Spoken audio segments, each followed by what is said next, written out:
é mais um podcast que fazemos, é um podcast especial. Estou aqui com camaradas de Angola, camaradas no sentido, toda uma militância comum que percorreu os nossos países antes mesmo das lutas de libertação nacional na CONCP, camaradas porque são filósofos, trabalhamos na mesma área, e camaradas sobretudo porque temos intenções de reatar este diálogo quase interrompido entre os nossos países, mas desta vez numa dimensão mais intelectual, mais filosófica, para tentar ver como podemos recuperar aquela herança que a CONCP nos legou, uma herança de pensamento, uma herança de ponderação, de visão de futuro, de uma utopia para os nossos países, para que fossem pátrias de homens humanos, mas também uma herança de luta, porque infelizmente temos que atravessar este percurso de luta para chegarmos à independência.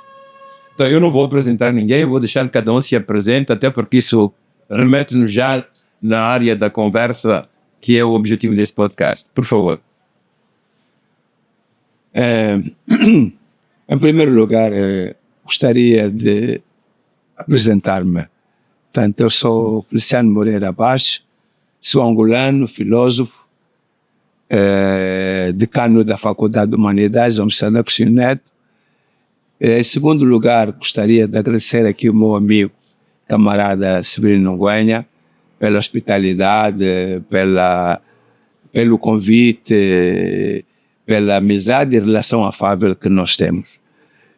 Nós estamos aqui, mais uma vez, como disseste há bem pouco tempo, para recuperarmos aquilo que foi a CONCP e as relações que nós construímos antes da luta de libertação nacional, que se consolidou com as nossas independências até hoje. Só que houve momentos que nós não conseguimos estar juntos como estamos hoje. Exatamente. Então, vamos desfrutar deste momento e vamos fazer a nossa parte, tudo por tudo, para que estejamos juntos mais vezes e trabalhemos juntos, porque os nossos interesses são comuns, o nosso objeto de trabalho é comum e vamos contribuir também para a construção dos nossos países e para que os nossos países também sejam países de homens humanos. Também aqui estou para, nas primeiras palavras, para de igual modo agradecer esta oportunidade que o nosso amigo Severino nos dá para traduzirmos a intenção que tem sido o motor da nossa atividade no domínio em que trabalhamos. Trabalhamos no domínio da filosofia africana, importa dizer isso porque é o lugar epistémico a partir do qual falamos, e é esse traço que nos permite reivindicar hoje esse legado de que falava o Nguenha e que falava o Moreira Baixo, e sobretudo porque, do meu ponto de vista, a atividade que desenvolvemos no meio da filosofia vem se traduzindo, estou a falar da minha perspectiva de trabalho, vem se traduzindo num esforço de diálogo entre domínios da vida dos nossos povos e dos filhos destes povos, membros de gerações que nos antecederam e que articularam áreas da atividade, entre outras, aquelas que são parte da minha formação pessoal e que me integra nesta comunidade de que faço parte. Estou a falar da literatura e da filosofia. Todas elas remetendo para a ideia do pensamento. Quando pensamos nas tradições literárias e tradições de pensamento dos nossos países, para falar da história das ideias, do século XIX até o século XX, concluímos de facto que as nossas independências não podem ter sido meros acasos.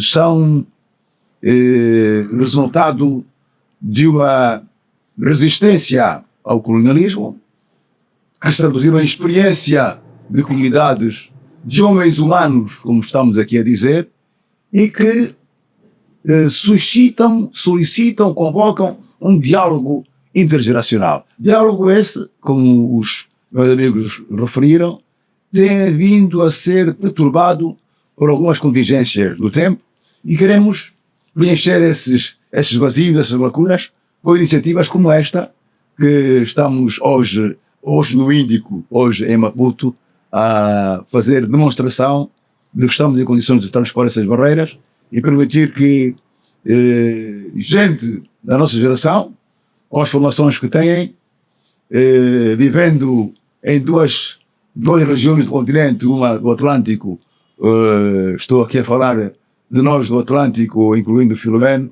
e o do Índico, o Severino aqui a representar, não podem tomar como exemplo de qualquer expressão de inexistência do potencial de diálogo.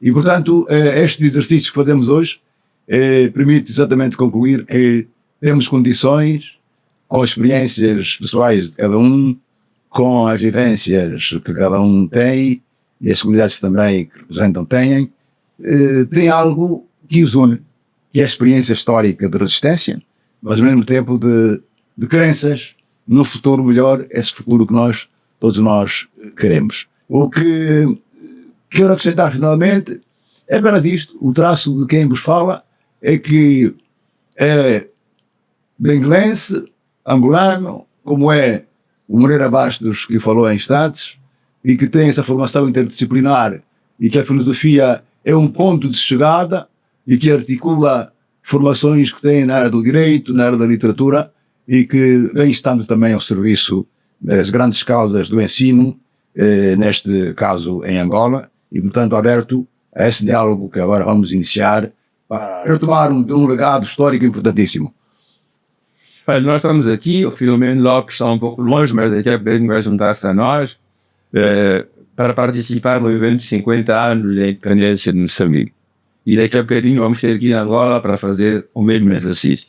50 anos quer dizer que estamos 10 anos atrasados em relação ao conjunto dos países africanos. Sim, sim. Talvez valesse a pena dizer alguma coisa desta particularidade nossa que fez com que tivéssemos que passar por uma guerra de libertação. Para a Guiné-Bissau foram 18 anos, foram 10 para Moçambique, acho que foram 11 ou 12 para Angola. E qual é a especificidade, o que caracteriza, o que é específico do tipo de colonização que foi a colonização portuguesa e o que é que nos obrigou a fazer, o que é que nos obrigou a nos constituirmos para podermos, como os outros africanos, chegar à independência. Talvez valesse a pena dizermos duas palavras. Começa. Eu acho interessante a colocação que faz o Severino Nogueira. Eu me referia às especificidades de cada um de nós e das comunidades a que pertence, e que com as localizações geográficas que nos permitem olhar uma pertença à faixa atlântica e outra à faixa do Índico, mas há algo em comum que perpassa em todos nós.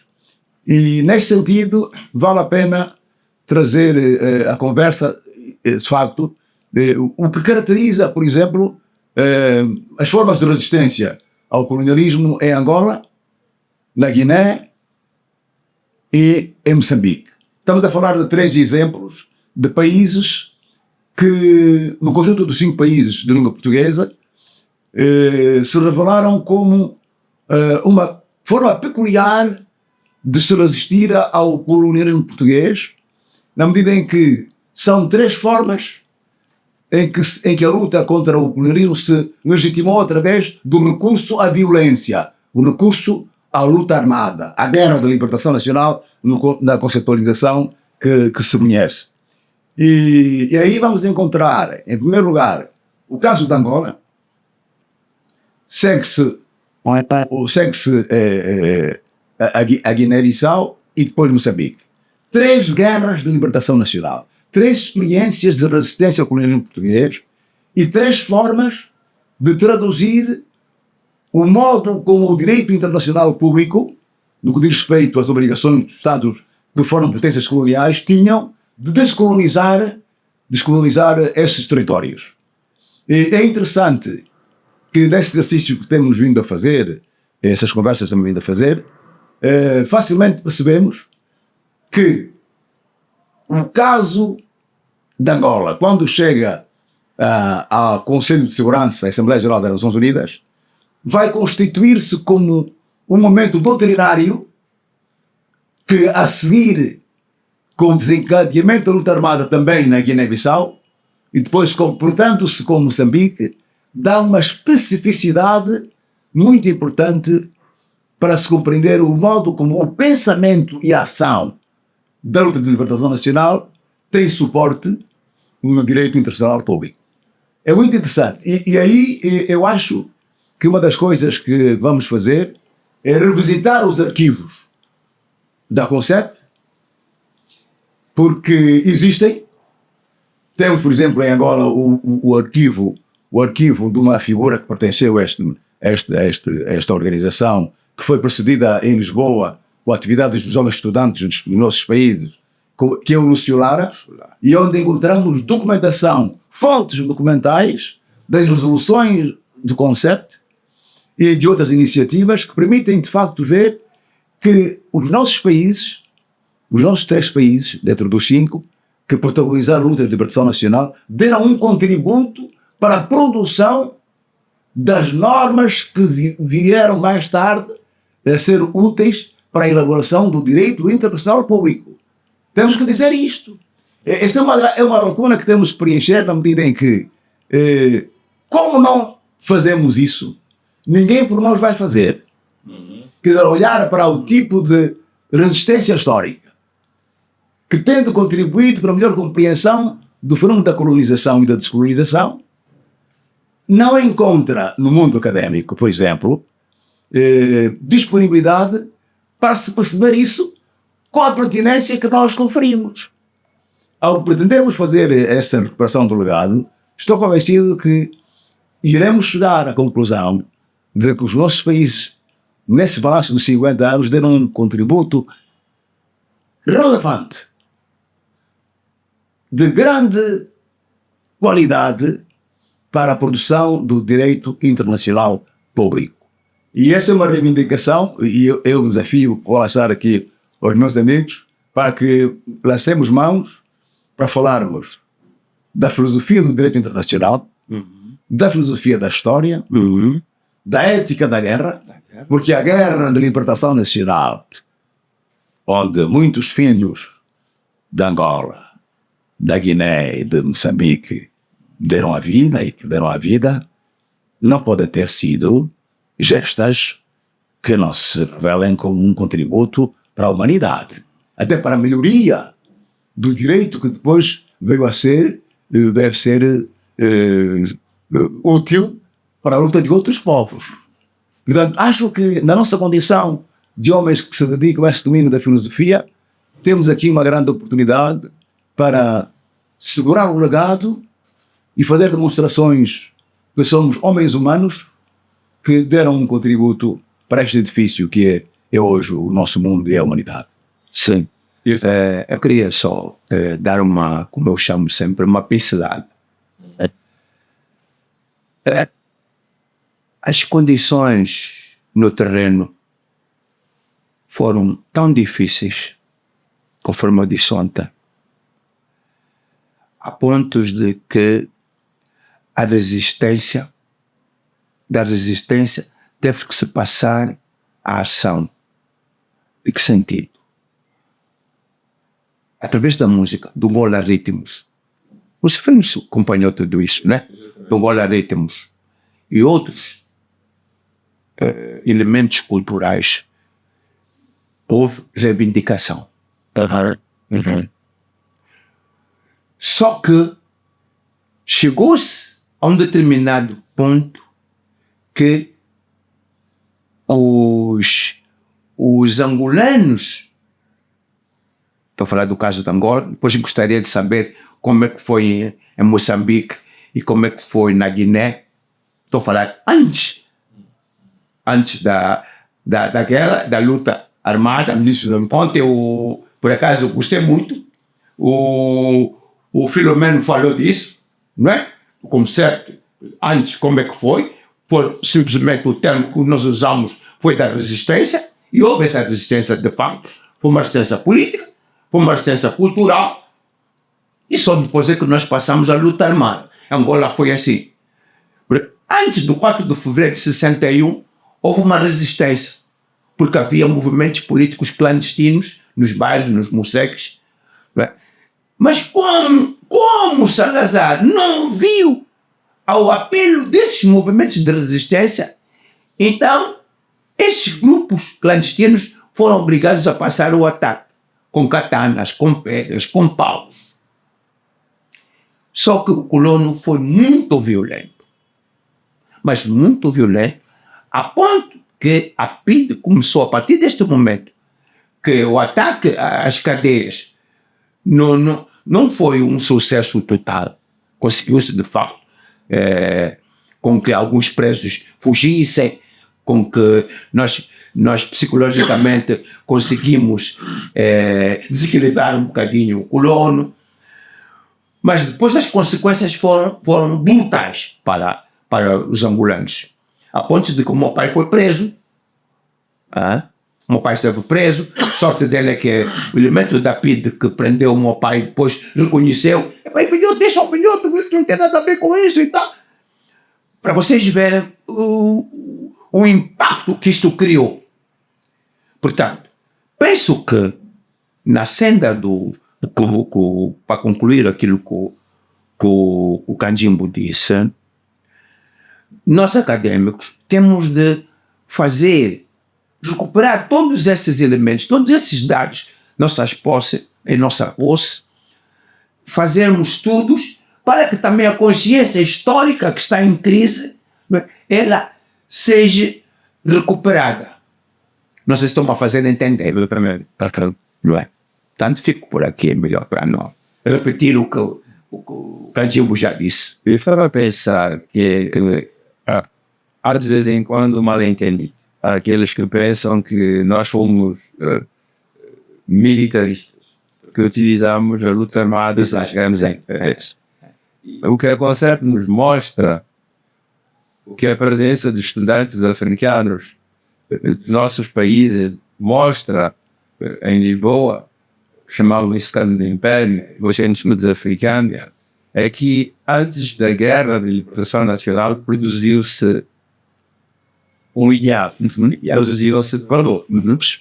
E esses valores, em primeiro lugar, eram libertários, era para libertarmos de uma colonização, mas, do outro lado, o que não encontramos nem no panafricanismo, nem na negritude, é que havia uma espécie de filosofia que devia nortear o pós-independência. Havia uma espécie de ideal e de valores que deviam fazer com que tivéssemos uma sociedade não simplesmente fora da exploração, da colonização, mas que reconstituísse os tecidos que a colonia tinha praticamente desagregado.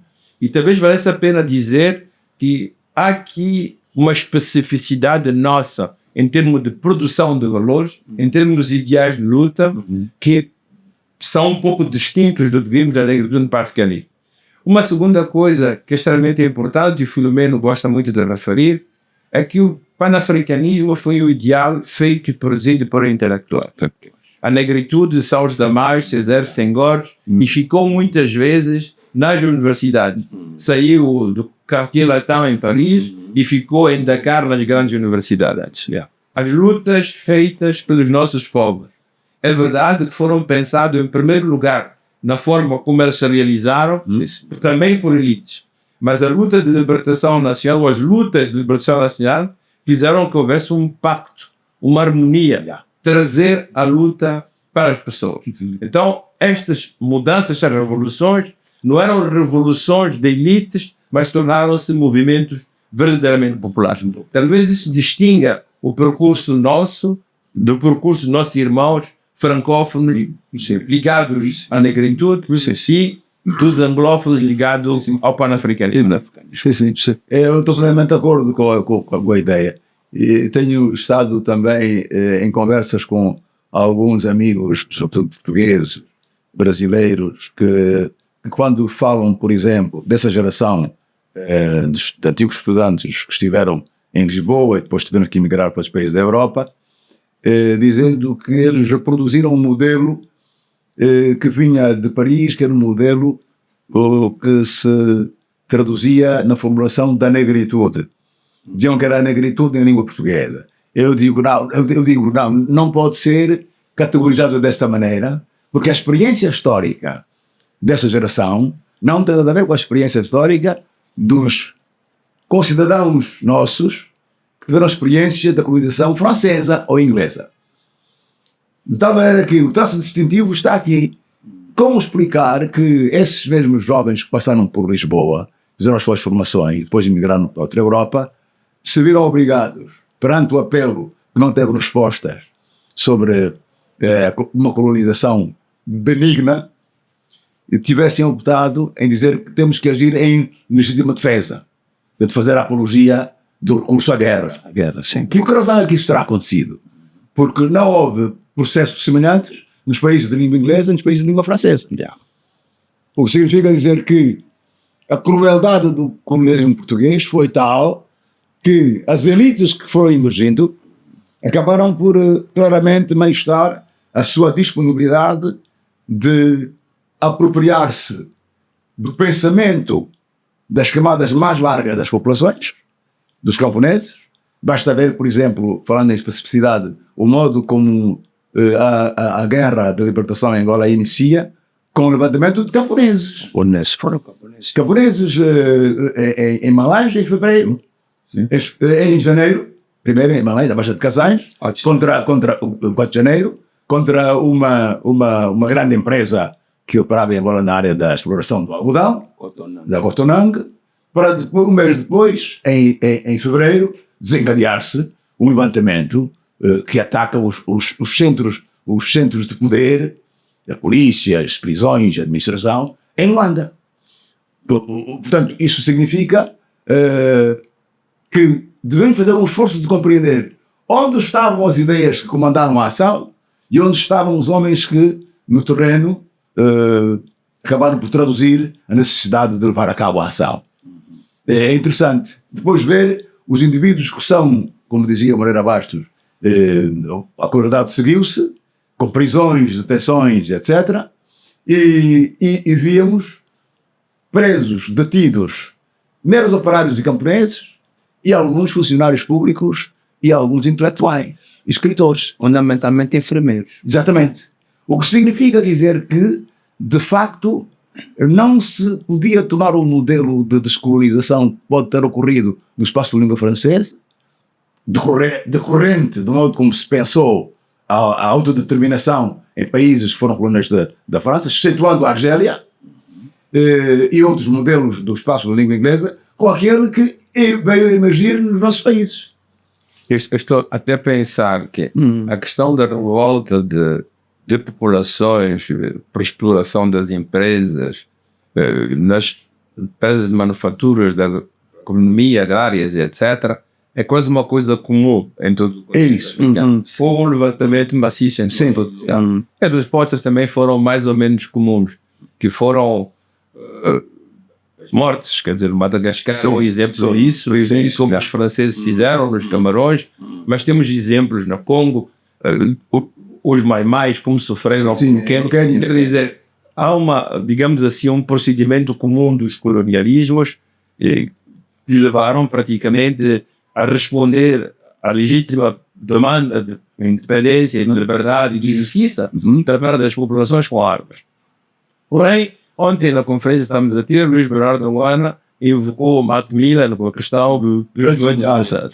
E o que é que fizeram os ingleses? Me parece que os ingleses, criando a tal Commonwealth, o que fizeram é dar independências políticas nominais, mas de facto continuar com o procedimento. Exatamente. Isto é muito mais claro e evidente na África francófona, onde De Gaulle, ao mesmo tempo que disse vamos libertar, criou a France-Afrique, cujos corolários estamos a ver ainda.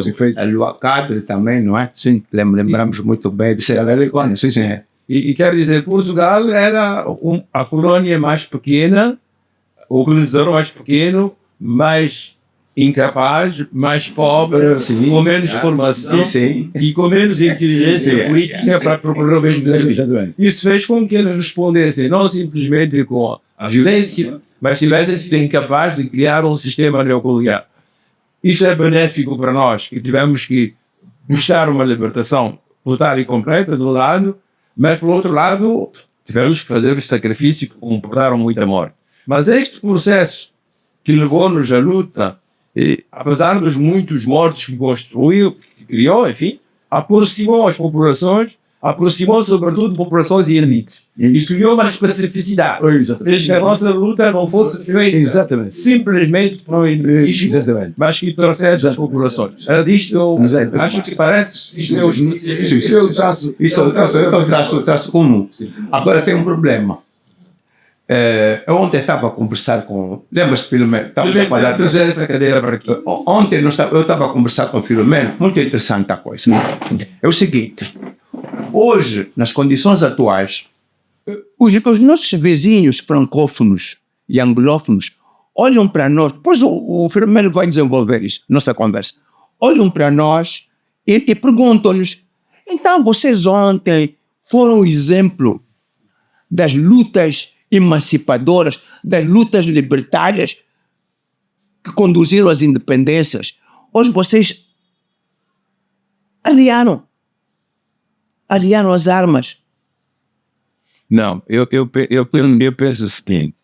Eu penso, qual é a tua opinião? A África francófona ficou sempre tutelada pela França. Então ela tinha um dono, era a França. E nas relações internacionais entre os grandes dominadores do mundo, havia as zonas de influência. A África francófona pertence aos franceses. Eles é que tiram lá as minas, tudo. Eles é que controlam a moeda, eles é que mandam lá os exércitos. Aquilo é terra deles e é assim que eles pensam a África francófona. A África francófona. A África anglófona, apesar de um método diferente, que os ingleses são um bocadinho mais discretos, mais distantes, com a Commonwealth dele e com as influências económicas, continuaram também a ser donos em parte da África anglófona. O que acontece conosco é que nós ficamos sem dono, porque a nossa luta de libertação não é proposta de um dono. E ficamos na concepção deles como nome é insano. Terra de ninguém. Terra em que não temos donos, nem franceses, nem ingleses, mas também não queríamos ser russos nem americanos. Então tornamos-nos objetos, não sujeitos, objetos de grandes invasões. Preciso ver que não houve guerras, vamos chamar assim, fortes e preponderantes na África francófona, nem na África anglófona. Os franceses resolviam isso um golpe de Estado. A Angola foi invadida, foi guerra. Moçambique foi 16 anos. Era necessário, de facto, destruturar estes países, fazer com que os donos verdadeiros entre países são eles, pudessem voltar. É por isso mesmo que toda a ação política que tem sido levada a cabo tem um cunho de continuar a resistência contra esta tentativa, de novo, de recolonizar os nossos países. Mas acho que eu estou inteiramente de acordo com isso, porque de facto temos o único país francófono que foi invadido foi a Guiné-Conakry. O único que, através do sector, conseguiu dizer não. Aquele tipo da África, da independência elaborada por De Gaulle, e pagou consequências dramáticas. Até que Cabral disse, sem Sékou-Touré, todo o processo da luta para a independência dos PALOPs teria sido simplesmente um só. Porque Guiné-Conakry era quase a base a partir da qual se operava a PRG. Era a base. Exato. Indisponível nisto. Para Senegal não foi fácil conquistar realmente através de um diálogo o Senghor. Cabral diz, nunca havemos de esquecer isso. Que não foi fácil até convencer os nossos irmãos. Só que coisa interessante é que dentro do Senegal havia gente como Anta Diop, Mamadou Dia, etc. Que eles sentiam essa africanidade profunda, não negritude assim poética, mas profunda. E então, etc. Quer dizer, tivemos que fazer isso e é graças com a ajuda da OTAN, sobretudo da Alemanha e com a participação também da França, permitiram a Portugal de fazer aquela invasão que tentou fazer na Guiné-Conakry, que depois foi dramático também para eles, porque entretanto depois as forças do PAIGC tiveram que reagir dentro de um território que não era deles, e eles acabaram por, enfim, sobretudo lá veio à tona aquilo que depois mais tarde Cabral chamará cancro da traição. Eu acho que esse é um aspecto que nós temos que meditar muito naquilo que nos está a acontecer hoje em dia, enfim. Olha, o regime de Salazar elegeu os fascistas. E a Segunda Guerra Mundial lutou contra o fascismo. Há uma aporia aqui é de vermos Janato, que foi um dos vetores de luta contra o fascismo, a defender o regime fascista com os portugueses. Isto aparece como aporia, mas pode ser explicado de maneira diferente. É que para eles parecia muito mais perigoso ver emergir nações negras verdadeiramente independentes que apoiar o fascismo de Portugal. E isso tem razões históricas. Vocês lembram-se Haiti, quando fica independente, Haiti é a primeira república negra, ela é completamente isolada, e a razão era, é preciso que os outros negros que estavam ainda nas Caraíbas não vissem Haiti como exemplo para poder seguir a sua mesma senda. A mesma coisa acontece quando a Libéria é constituída como país, é preciso que ela fique isolada para que não dê exemplo a outros. E o que acontece na África Austral é que era preciso impedir que qualquer país da região ficasse independente para não criar dificuldades aos regimes brancos na volta. Então, quero dizer, este apoio a Salazar é que, para eles, o menor mal era lidar com o fascismo de Portugal e lidar com países independentes da África, que fossem de facto independentes e que não fossem tutela da França, da Inglaterra, dos grandes impérios internacionais, era muito mais perigoso. E, de facto, o que nós assistimos é que não se limitaram simplesmente a apoiar Portugal, mas depois até apoiaram a África do Sul, as suas investidas, que eram agora o nosso país, que era Moçambique. Sim, mas eu só queria acrescentar, a partir daquilo que vocês já disseram, um elo de ligação para o discurso inteiramente filosófico. É claro que a partir do momento em que se fazia esse debate nos anos 60, depois da publicação de Tables, etc., sobre a filosofia africana, nós naquele período estávamos nas outras sendas para poder. Então, do ponto de vista da reelaboração do pensamento moderno e contemporâneo, não tivemos tempo de participar efetivamente. Ok.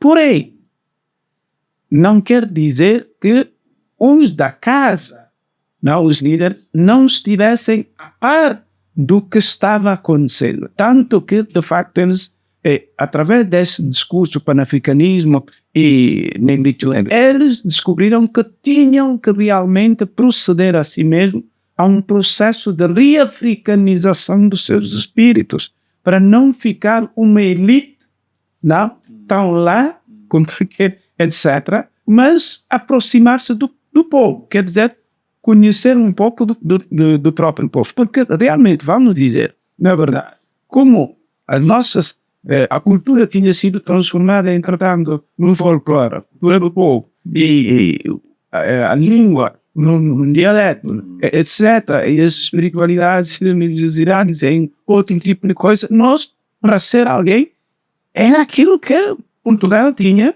portanto, a sua língua era a língua,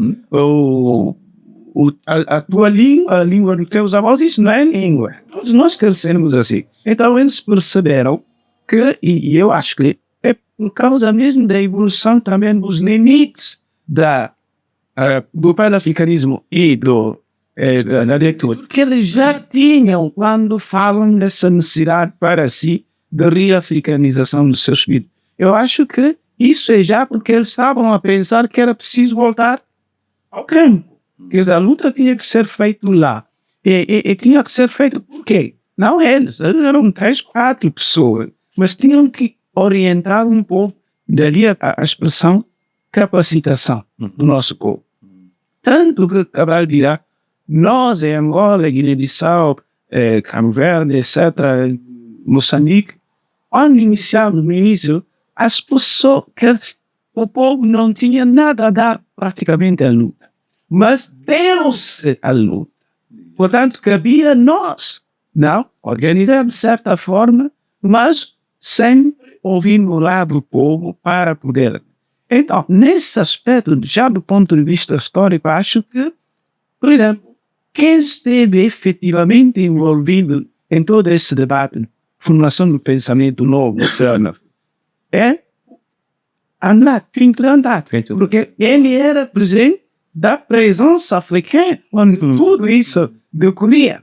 Portanto, acho que já nós teríamos também nesta tarefa começar a ler a presença de Mário Pinto de Andrade nesse setor como veículo, não, para ver de que forma, já indiretamente, talvez não tanto, mas acho que ele estava dentro do assunto, não desse debate.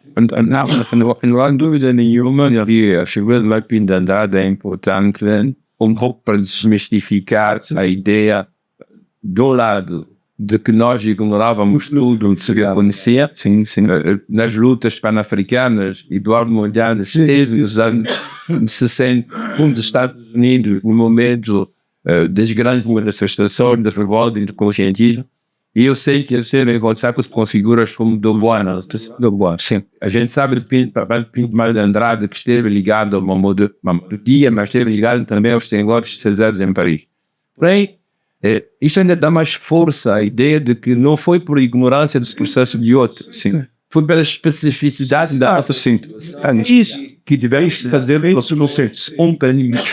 Sim. Aí gostaria de acrescentar a fala do Filomeno e essa deixa do Sorino, o facto de, para lá das experiências individuais de um pequeno grupo dessas elites nos nossos países, podemos seguir o Mário Pinto de Andrade, Marcelino dos Santos, Maria Santos Lima. Há 2 eventos que são importantíssimos na história intelectual de todo o continente africano e da produção de pensamento adequado a esse período de mudanças no modo como se pensa pan-africanismo e a negritude, que são os congressos de escritores e intelectuais negros de Paris, em 1956, e 1959, em Roma. São 2 documentos importantes. E quando lemos os documentos, como está a sugerir o Filomeno, vamos às resoluções desses 2 congressos. Primeiro lugar, encontramos intervenções de intelectuais que provêm dos nossos países, dos 5 países. Em segundo, encontramos referências ao modo como se está a fazer a apropriação do pensamento africano contemporâneo e a introduzir as experiências de luta, de resistência. Temos referências nos capítulos quando se fala das ideologias, quando se fala das guerras, quando se fala da descolonização, e vemos no engajamento pessoal de Mário Pinto de Andrade nas relações interpessoais com figuras centrais do movimento pan-africano da época. Alioune Diop, o dono da Teresa Briguer, nós vemos no filme, né, que não assistimos assim, agora passou um filme sobre o Mário Pinto de Andrade, muito interessante. Mas continua. Exatamente. O que faz a ideia do desafio que temos, como dizia o filme, é exatamente esta, quer dizer, temos que na ideia de recuperar o legado desses ideais de solidariedade, de considerar que a luta é para o benefício das comunidades a que pertencemos todos, não para um grupo, para as elites, devem contar com os arquivos privados que existem nos nossos países. Há algum acervo que foi depositado nas instituições públicas dos nossos países, para que, de facto, as gerações que se seguem compreendam que o legado que temos, e de que estamos aqui a fazer referências, tem um suporte documental e que justifica exatamente o modo como se pensou a organização dessa luta anticolonial em certo momento da história e o modo como se projetava os Estados soberanos que estavam a ser pensados no futuro.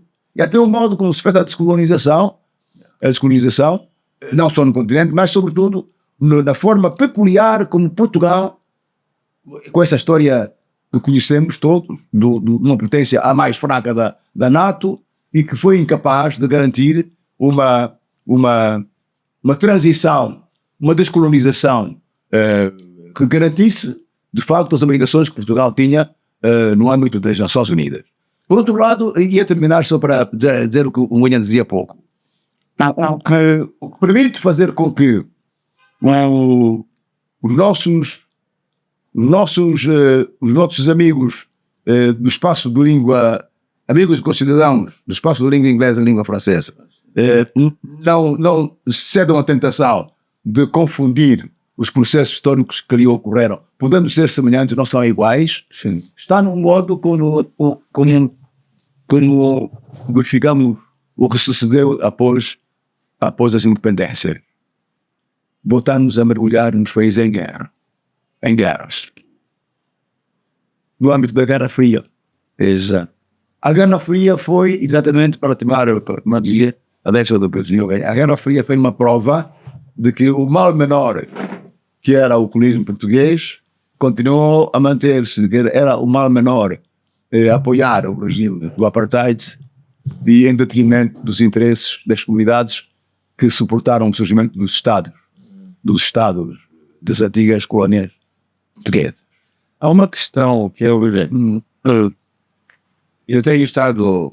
tenho amigos angolanos que me entrevistam muito, até foi o filmeiro tenho estado aqui em Moçambique e vejo que é uma demanda crescente da nossa juventude. Criticam os nossos regimes políticos, criticam o nosso percurso com orações e dizem 50 anos de independência, não há escolas, não há comida, não há hospitais, não temos isto, não temos mais aquilo. Não temos democracia, todas demandas legítimas e pertinentes. Então, nós temos que dizer a estes jovens, e é importante que isto seja traduzido em termos intelectuais claros, é explicar a eles que não houve independências totais e completas nos 50 anos. Não. Os nossos líderes, os nossos partidos, continuam a dizer 50 anos de independência total e completa. Não. São 50 anos de turbulência. É preciso que essas turbulências sejam conhecidas, para que eles saibam que não tivemos tempo como países de nos sentarmos numa mesa e confrontarmos e dizer assim, vamos procurar saber. E por que não tivemos tempo? Porque nunca houve paz nos nossos países.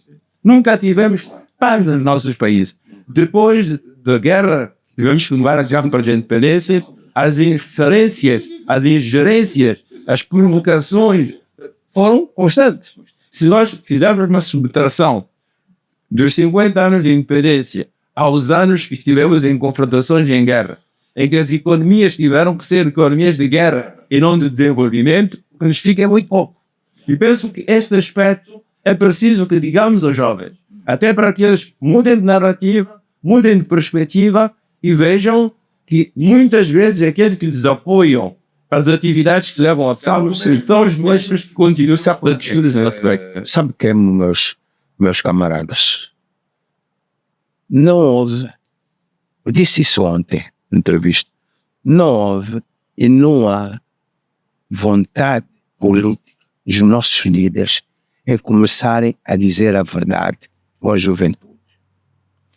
Os líderes têm que dizer à juventude o seguinte: queridos colegas, queridos amigos, nós tivemos um programa mínimo que foi alcançado, que é a independência nacional, mas não tivemos o programa máximo, porque houve sempre turbulência. Ontem, em outras palavras, estou a dizer isso já ontem, houve sempre turbulência. Portanto, as revoluções da panela ou as revoluções das pedras em Angola não resolvem.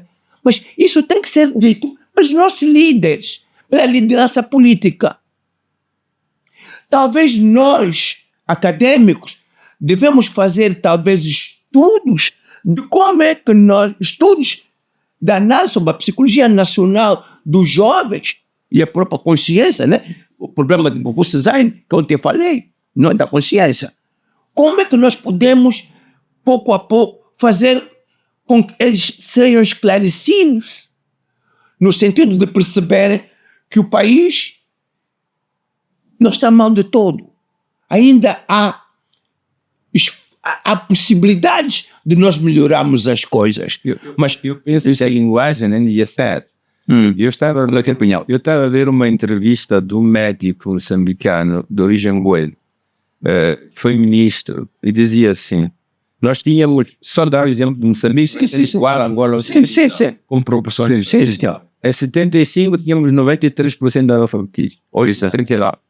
Nós tínhamos 10 ou 15, 20 médicos, como de 3 mil ou 4 mil. Nós tínhamos 3 ou 4 hospitais. Quer dizer, quando a gente faz o discurso, a gente não se pode comparar com a França, com a Alemanha, com a Inglaterra.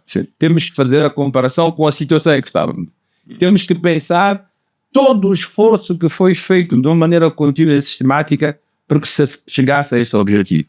Agora, que os jovens tenham uma demanda, tenham exigências, necessidades de ser mais, isso é, mas que isso não deve levar a condenar ou a autocondenar-se dizendo que são os países que não fizeram nada em 50 anos e por isso não têm o futuro, mas tem que ser alterado. Agora, as elites políticas, é verdade que continuam com um discurso que de certa maneira é contrário aos objetivos que eles têm. Claro, dizendo-se, nós 50 anos de independência estarem completa, é dizer que tivemos 50 anos de paz, tranquilidade, e fizeram. Então aí justifica-se a demanda dos jovens. Mas se a narrativa for outra, aí a gente pode apresentar aquilo que foram avanços e sobretudo as dificuldades que os sistemas exteriores nunca deram a nenhum dos nossos países. Guiné e Cabo Verde separaram-se.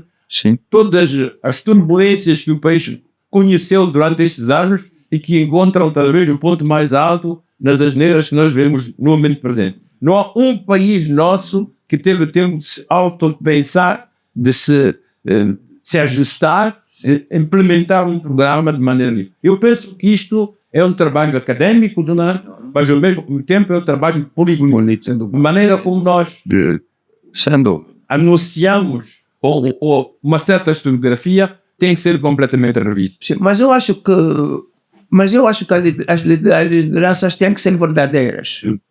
E não são. Mas sabe, por causa de quê? Ambição. Por causa de egoísmo, corrupção.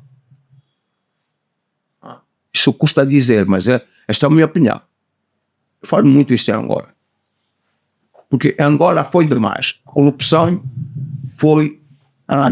roeu o tecido social do país. Vocês não imaginam. Foi uma coisa mesmo tremenda. O país não caiu porque, graças a Deus, não sou muito supersticioso, não é? Mas eu acho que tu queres falar aí. Não, o que eu ia dizer é que, de facto, essa questão das interferências externas que escapam. Bom, há de haver alguma razão, evidentemente, se quisermos procurar, vamos encontrá-la. Escapam ao domínio daqueles que fazem essa apologia. A independência foi total, foi completa, sem qualquer tipo de problemas. Não era nenhuma. Vamos ver, essa ideia do mal menor, achei interessante, essa figura, sim, mal menor. Sim. Apoiar a Portugal ou apoiar a luta de libertação. Sim, uma paulada aqui, outra paulada ali. Apoia na Nações Unidas a descolonização, mas quando chega a NATO, Portugal só entra em 1955, e quando entra tem apoio da NATO, mandam bombas para bombardear a Angola, mandam bombas para bombardear a Guiné, e bombardear o Moçambique, mandam os generais mais cotados da NATO, Balsa da Riaga, para fazer logórdio em Moçambique, e foram derrotados. A NATO agora foi a Costa Gomes. Sim.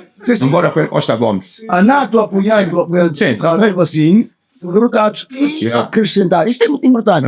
E acrescentar isto. No 25 de Abril, que se dá em Portugal em 1974, que é uma revolução em Portugal, não é o facto importante que impulsiona as independências, é o inverso. É a guerra de libertação nacional. Impulsionou. Que vai dar a libertação aos portugueses. A guerra da libertação nacional em Angola, Moçambique e Guiné, essas frentes já não controlava nenhum. que vão causar a ruína Não é por acaso que chama-se a Revolução dos Capitais. Sim, tinham a experiência do terreno, na Guiné, em Moçambique. Aí há uma conexão que temos que fazer. A ideia de mal menor. Vêm as independências que se fazem sem processo de descolonização, como recomenda o direito internacional. Não acontece em Angola, não acontece em Moçambique. Também não acontece na Guiné. A Guiné, a imprensa precede, é anterior, é uma antecipação. 74. Isso é de 73. 73. É anterior. É 73. O que é que significa isso? Significa dizer que, então o que acontece a seguir a independência? Lá está. Se acontece a independência, é que os países são formalmente independentes, mas há guerra. E comunidade humana é que suportaria a devastadora guerra que tem lugar em Angola. Guerra, como eles dizem em inglês, proxy war. Não são guerras civis. Não. Foram maioritariamente guerras causadas que estão a repetir hoje. Estão a repetir-se. Em Moçambique, idem. Em junho, como chamo, guerras de rapina, não é? É guerra por procuração. Por procuração, é guerra dos outros. Sim. E fomos vividos a 6 anos. Guerras. Vamos concluir que o que seguiu a independência, 75 e agora em novembro, foram atos de bondade? Não. Em Moçambique não foram atos de bondade. Foram atos de maldade. E, portanto, os nossos mais novos, os nossos estudantes, os nossos filhos, têm que saber isso. E esse discurso é que temos efetivamente que produzir. A correção no discurso, na linguagem que se usa para o diálogo intergeracional, tem que assentar na verdade. Aliás, eu estava a dizer o fenômeno repete-se hoje, quando guerra em Cabo Delgado, em Moçambique, é supostamente guerra de jihadismo. Mas em Mali demonstrou-se que os financiadores jihadistas são os mesmos que financiavam as guerras de Salazar e as guerras de invasão com uma capa, uma máscara do jihadismo ficou na moda, mas progressivamente. Mas eu só gostaria de voltar a este ponto, que me parece importante, só para progredirmos um bocadinho. Esta ideia de que, pelo menos, não houve 50 anos de independência completa e que é preciso que os jovens saibam isso. É preciso que a nossa narrativa não continue a fazer uma exaltação, porque é essa exaltação que leva a que os jovens tenham uma domanda. Claro. Então, vocês têm 50 anos de independência, então nós temos escolas, que não temos casa, saúde. Temos que continuar a desmistificar esta experiência que para dentro vai ser doente. Sim, mas olha, eu acho que isso, para ser feito ainda bem, vai corroborar um pouquinho esse esforço que estamos a fazer, que é uma necessidade que nós sentimos, eu e Severino, por experiência própria.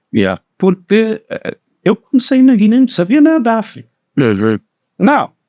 Sim, depois da África que eu conhecia, sim, porque a luta criou aí. Para quem africanos eram mal, mesmo com senegaleses que eu estou mais próximo deles. Mas quando eu via o angolano, eu me sentia um moçambicano, então conhecemos.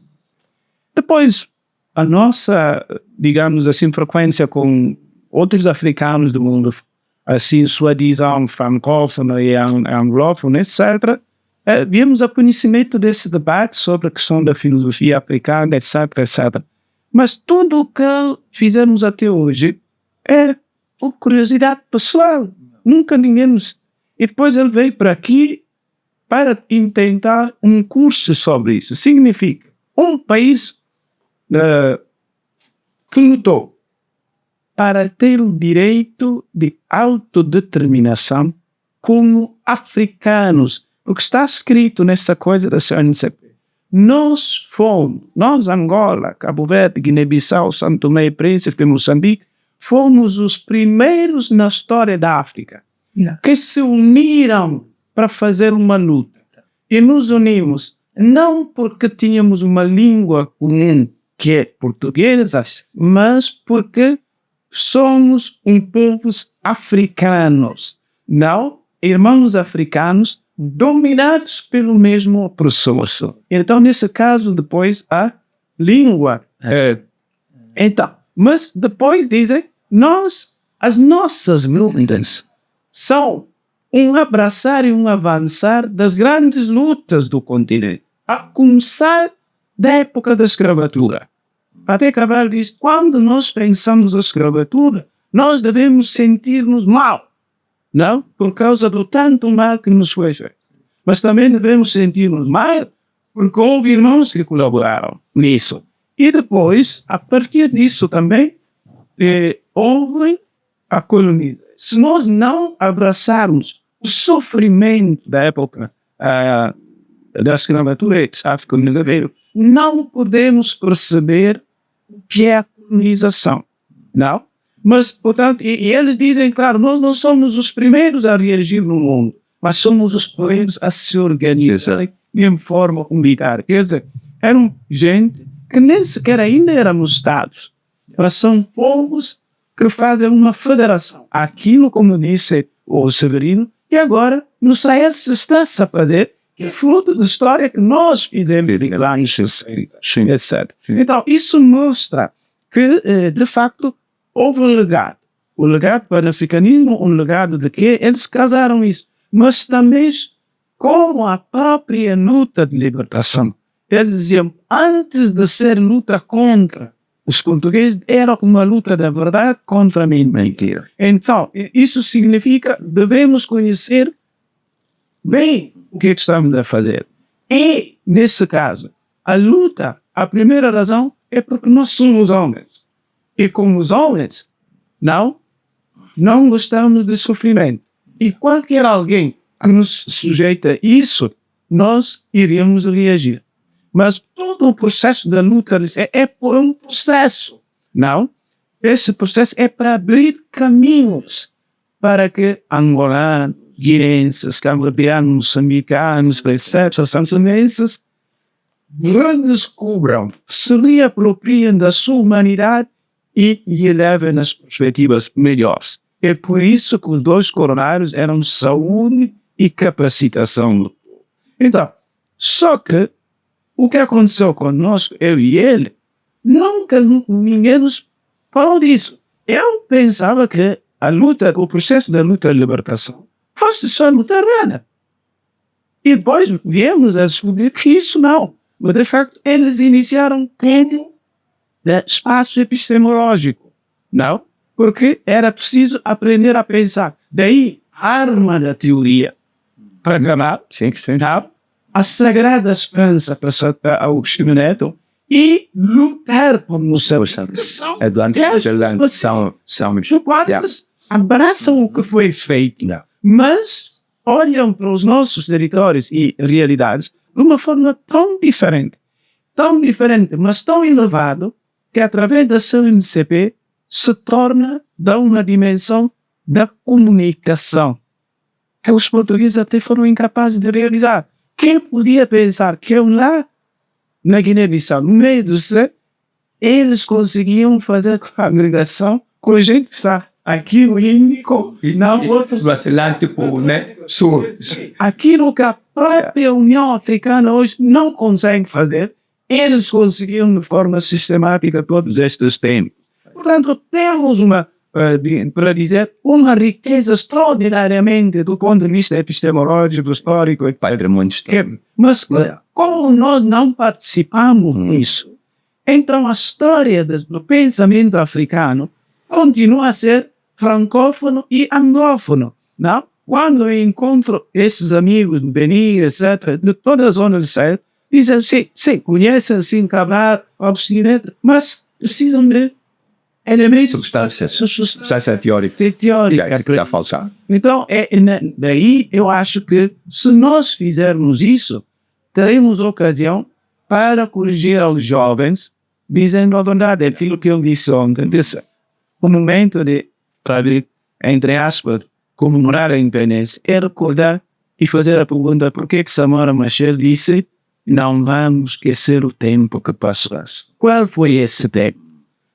Porque as pessoas falam da independência e muitas vezes o jovem pensa que foi vítima. E depois essa tendência daqui também é porque que nós quisemos falar mais da CNCP em lugar de conservação desses valores, do que MPLA, Frelimo, etc. Porque há essa tendência da grande maioria que olham para aquilo que o MPLA, Frelimo, etc. estão a fazer depois da independência, não?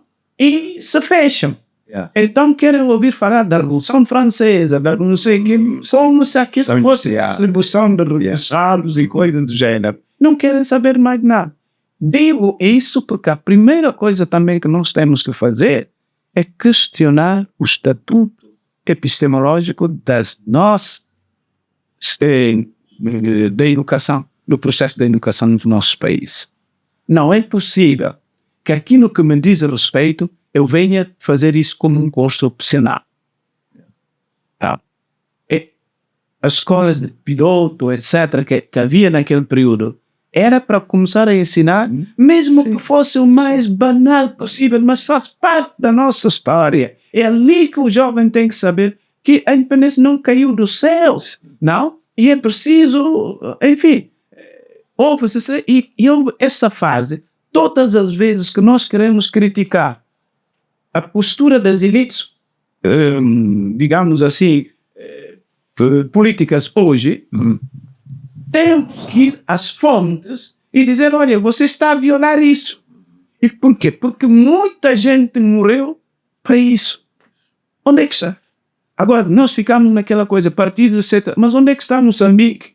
Até há pouco tempo atrás, havia situações sérias.